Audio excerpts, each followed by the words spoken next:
আজকে চলে আসলাম ফুচকা খেতে। জিঞ্জিরা ছাটকাতে মায়ের দেওয়া ফুচকার দোকান। আনুমানিক 10 বছর আগে আমি এখানে প্রথম খেয়েছিলাম। ওনাদের ফুচকার প্যাটার্নটা অন্য সব ফুচকা থেকে আলাদা। ভিডিওর মধ্যের অংশে আমি ফুচকাটা কিভাবে বানায় সেটা দেখাবো। আঙ্কেল অনেক দ্রুত কাজ করেন এবং তার সাথে তার ছেলে তাকে হেল্প করেন।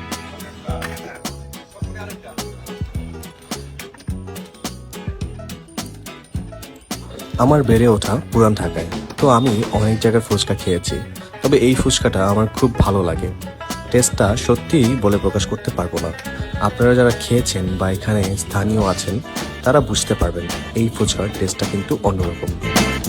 আসলে আমার কাছে এই পুরো ফুচকাটা একটা পজিটিভ ফুচকা মনে হয়েছে, যার কোনো নেগেটিভ মার্কিং নাই।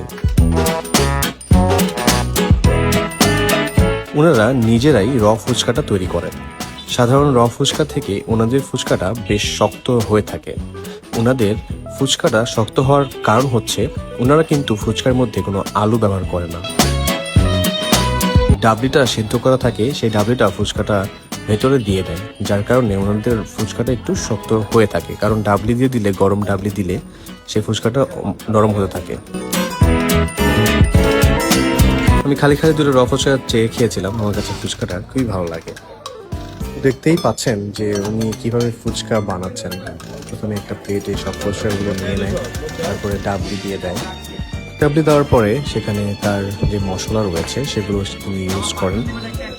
তার মধ্যে কী কী মশলা আছে আমি এক্স্যাক্টলি আমি বলতে পারছি না। তারপরে ওনার যেই পেঁয়াজ, তারপরে ধনেপাতা, মরিচ, শসা যেগুলো থাকে সেগুলো দিয়ে দেয়। এরপরে লাস্টের দিকে উনি এটার উপরে ডিম দেয়, এবং ডিম কিন্তু খুব ভালো পরিমাণে দেয়। আর হ্যাঁ, আমি ফুচকার দামটা বলতে ভুলে গিয়েছি। ফুচকার দাম হচ্ছে এখানে 50 টাকা। হ্যাঁ, দামটা যদি একটু বেশি মনে হয়, কিন্তু আপনি যদি টেস্ট করে থাকেন অবশ্যই আপনার কাছে খুব ভালো লাগবে। আমার কাছে অনেকই ভালো লাগে।